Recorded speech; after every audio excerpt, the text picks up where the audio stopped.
Hi friends, this is a quick look at this new Klein Tools Tradesman Pro tool runner tool bag.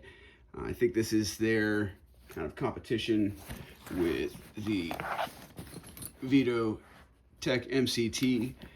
It's so close in size. I wanted to give it a shot because there are a few things I don't love about this. I just wanted to see kind of where it changes it, where it's a little different, where it has improvements.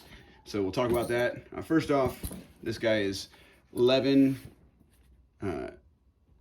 wide by 8 deep and 14 inches tall. This guy basically has an inch in height, so it's 15 inches tall, same base dimensions, 11 by 8 bottom. But I think one of the other areas besides the extra inch of height you also get width up here. You can kind of see that if I put them side by side. It's about another inch. Maybe you can see that. But basically, you've got another inch right here. And the way I'm measuring that is to here, not obviously to the outside of these pockets, but kind of where there's actually space in here to get out to the front here. So it's another inch or so up at the top. So it does create some added space. It's got obviously dimension to these outside pockets rather than the flat pockets, so you have a little more real estate outside as well. From the outside in, I've added these zipper pulls. The pulls themselves are actually pretty nice, just starting there. They're rubberized, so they're pretty grippy. I don't have these on here for grip. I have them for identification, so I know which side's which, because they're pretty much the same. The only thing that is an indicator is you have the built-in tape loop on this side, so you can kind of use that as a marker, and it's got a single pocket, which I don't know why they don't have something over here. And then on this side, they have the tape loop, and then two smaller pockets. They both have double D-rings on either side, so you use this one for the shoulder strap, it's a smaller pad than, say, the Veto padded strap. But it's got the same kind of grippy texture. It's not going to slide around. It's got a thicker pad, I would say, too. A little softer, spongier overall, but comfortable. Decent hardware on it. Something to note that I haven't seen in a bunch of the comments is it's got a reinforced aircraft cable handle. So this thing swivels here on this rivet, and you can see the cable going up through the whole handle. The grip is very similar to a Veto, if you're familiar with that. All right, real quick, let's just go ahead and get in there. Like I said, I added these pulls just so I know. So this is what I would call my backside of my bag.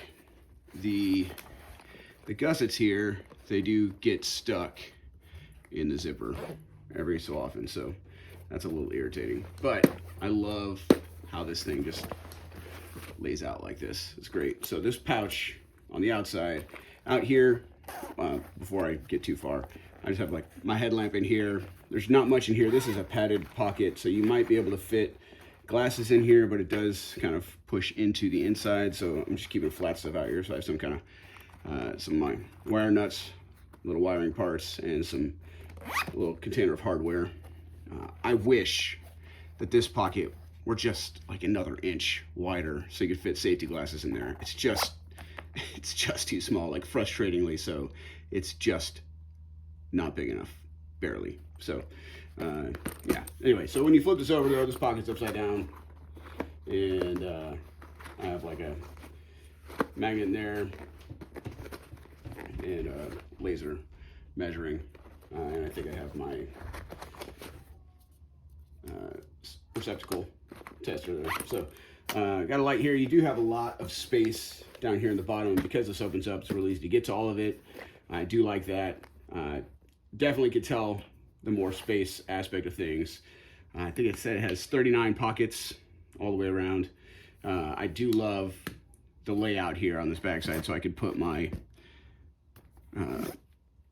Bosch Chameleon in there.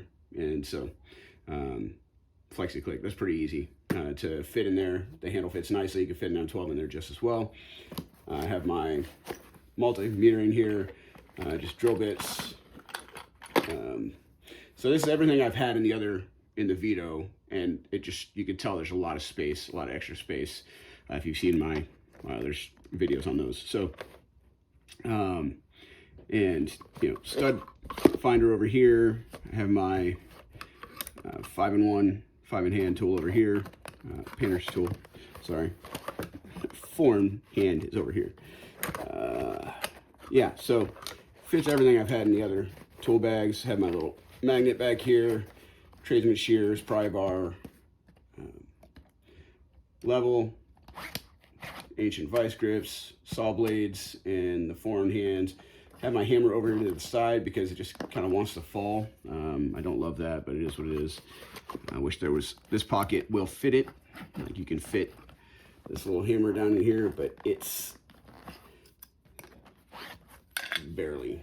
So I wish either of these pockets in the back went a little deeper. I can do that if I want to.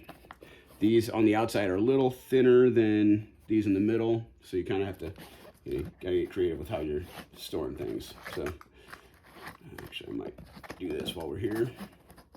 Like I said, I'm still playing with this thing, just trying to see what I want to do. It's got 1680D fabric throughout.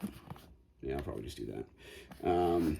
So pretty good, solid fabric. I do think the stuff behind the tools here is going to get worn out. I think it's something that Veto does well with this kind of plastic backer back here to protect from tearing up the fabric, because tools are not, they're not all smooth on the bottom. So, and I'll show you on the other side the pliers, but got my picks, little pry bars, punches, things like that down here on the left. So, little carpenter square, trim square over here on the side. So, and a scraper and a light. So, there you go. You can see the zipping here. It's got this dimensionality to it, which I think lends to that fold down, but also gives you a little more space as well. Out here, I just have tape and magnifying glass, little things like that. These are handy. This is that little titanium County-Com magnifying glass. Use it. So down here I just have nitro gloves and some pencil lead for my Pica. Same thing here. This folds down. Here I have just some of my extra bit storage. I have my main bits over here on the side. This is just like the longer or the shorter flip socket, things like that. My 3/8 adapter if I have other sockets to use. So this is what I've ended up doing with my glasses. You're able to hang them from the top in a Veto with that little loop up top, and I really like that. So there's a lot of space up here that they could do something with, and that's something I do miss from the MCT. So I think there's more that could be done here, but pliers wise, you can see I had my other pliers all on one side, and then this stuff over here on the side and the other two pockets. Yeah, so it does do the vertical, the upright storage, which I like better because you can see what you're grabbing rather than just grabbing at handles. This is a little tighter fit back here, but it does work.